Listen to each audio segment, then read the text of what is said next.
Winfield Scott, the towering figure of American military history, carried the weight of a nation's survival on his shoulders through decades of service. Yet his heart bore the scars of a man who dreamed of peace in a world torn by war. The battlefields of 1812 to the Mexican-American War, where he earned the nickname Old Fuss and Feathers for his meticulous discipline. Scott's steely resolve masked a deeper yearning to unify a fractured country. Imagine the quiet moments, away from the clamor of battle, where this giant of a man, 6 feet 5 inches tall, a colossus in both stature and reputation, grappled with the cost of conflict, his piercing eyes reflecting the toll of lives lost under his command. His strategic brilliance conquered Mexico City, yet his soul ached as he later witnessed the Union he fought for teeter on the brink of civil war. In 1861, at 75, he crafted the Anaconda plan. Without bloodshed, only to retire weeks later, his body failing but his spirit still burning for a nation whole. Can you feel the pull of a man who shaped history with iron will, yet longed for a day when swords could be laid down? Picture a young Winfield Scott, a towering Virginian with dreams bigger than the battlefields he'd one day command, stepping into a fledgling nation's army with nothing but ambition and a fierce love for his country. For 53 years, he carried the burden of war's victory, tempered by the ghosts of fallen soldiers. Each defeat a personal wound, known as Old Fuss and Feathers for his meticulous standards. From the muddy trenches of the War of 1812 to the strategic genius of his Mexico City campaign, he forged a legacy not just of conquest, but of a man who dared to envision a united America even as civil war loomed. His story is one of duty, sacrifice, and an unyielding hope that his strategists like the Anaconda plan might spare the nation he loved from tearing itself apart complete. Military career details: early life and entry into the Army, born June 13, 1786, near Petersburg, Virginia. Education: briefly attended the College of William and Mary, studied law, but was drawn to military service. Commissioned May 3, 1808, as a captain in the U.S. Army's light artillery, driven by a desire to serve a young nation still finding its footing after independence. War of 1812. 1812 to 1815, role Lieutenant Colonel, later Colonel and Brigadier General. Battle of Queenston Heights, October 13, 1812. As a lieutenant colonel, Scott led troops in this early U.S. invasion of Canada. The battle was a defeat, and Scott was captured, enduring months as a prisoner of war. His resilience during captivity fueled his determination. Battle of Fort George, May 27, 1813, after his exchange. Scott, now a colonel, played a pivotal role in capturing Fort George, showcasing his tactical acumen and earning praise for his leadership. Battle of Chippewa, July 5, 1814, promoted to brigadier general at age 28. Scott's disciplined training of his troops led to a decisive American victory, proving U.S. forces could match British regulars. Battle of Lundy's Lane, July 25, 1814, one of the bloodiest battles of the war. Scott's leadership was critical.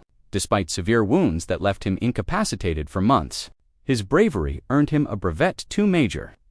General Scott's emphasis on discipline and training transformed the U.S. Army into a professional force.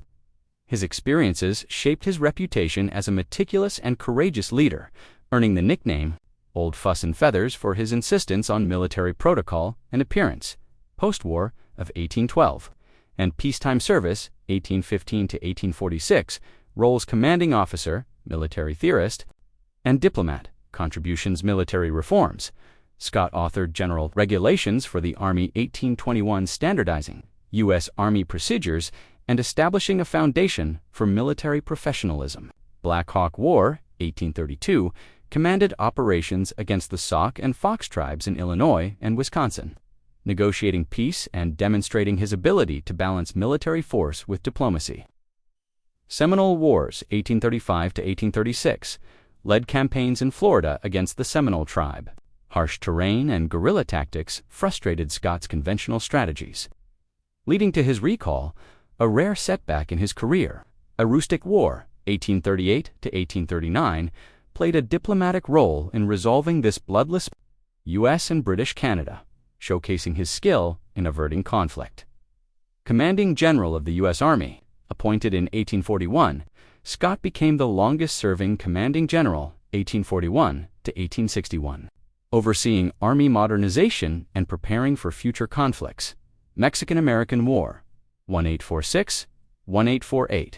Role: Major General and Commanding General of the U.S. Army, Veracruz to Mexico City, 1847. Siege of Veracruz, March 1847. Scott led an amphibious landing, the first major one in U.S. history, capturing the port city with minimal losses, demonstrating logistical brilliance. Battle of Cerro Gordo, April 18, 1847, using reconnaissance and flanking maneuvers.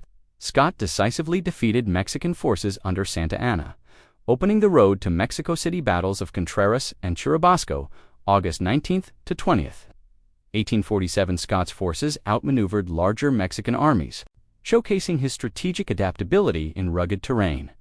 Battle of Molino del Rey, September 8, 1847. A costly but successful assault, reflecting Scott's willingness to endure losses for strategic. 1847. Scott's troops stormed the heavily fortified castle, a key victory that led to the capture of Mexico City. Capture of Mexico City, September 14, 1847. Scott's campaign culminated in the occupation of the Mexican capital, securing U.S. victory in the war. Scott's Mexico City campaign is considered a masterpiece of military strategy, executed with fewer than 13,000 troops against larger Mexican forces. His innovative use of engineering, artillery, and mobility set a standard for future campaigns. The Treaty of Guadalupe Hidalgo, 1848, ended the war, ceding vast territories to the U.S., largely due to Scott's success. Pre-Civil War and diplomatic efforts. 1848 to 1861. Roles: commanding general, diplomat, and presidential candidate. Presidential run: 1852, ran as the Whig Party candidate but lost to Franklin Pierce. His campaign reflected his national prominence, but also his polarizing persona due to his strict demeanor. Native American relations continued to oversee military operations and negotiations with Native American tribes, often advocating for humane treatment within the constraints of U.S. policy. Pig War, 1859, resolved a border dispute with Britain over San Juan Island through diplomacy, preventing escalation. American Civil War and retirement, 1861, role: commanding general of the U.S. Army. Anaconda Plan, 1861, facing the outbreak of the Civil War. Scott, at 75 and in poor health, devised the Anaconda Plan, a strategy to defeat the Confederacy by blockading southern ports and seizing the Mississippi River to cut off resources, though initially criticized as too slow. The plan later became a cornerstone of Union strategy. Retirement: November 1, 1861. Physically unable to lead in the field due to age and ailments, Scott resigned. His departure marked the end of an era, but his strategic vision influenced Union generals like Ulysses S. Grant. Family details: parents and early family father, William Scott, died 1791. Served as a captain in the Virginia militia. His death when Winfield was 6 left a void, shaping the young boy's drive for discipline and purpose. Mother Ann Mason Scott, 174-11803. A strong-willed woman from a prominent Virginia family. His siblings alone, instilling resilience and a sense of duty. Her passing when Scott was 17 pushed him toward independence, influencing his decision to pursue a military career. Marriage: wife Maria DeHart Mayo, 1789-1862, born into a wealthy Virginia family. Richmond figure. Scott married her on March 11, 1817, in New York City. During a period of relative calm after the War of 1812, the marriage was a partnership of mutual respect. Though Scott's frequent absences due to military campaigns strained their time together, Maria often remained in cities like New York or Washington, D.C., while Scott was deployed managing the household and raising their children. Her social standing and grace complemented Scott's public persona. At West Point, New York, legacy military innovator Scott professionalized the U.S. Army, introducing rigorous training, standardized regulations, and strategic doctrines still studied today. Mentor trained a generation of officers, including Robert E. Lee and Ulysses S. Grant, who shaped the Civil War patriot despite being a Virginian. Scott remained loyal to the Union, A decision that cost him personal ties, but cemented his commitment to national unity, honors Brevet Lieutenant General 1855, one of only 3 men to hold this rank before the Civil War. His memoirs and writings remain key historical sources.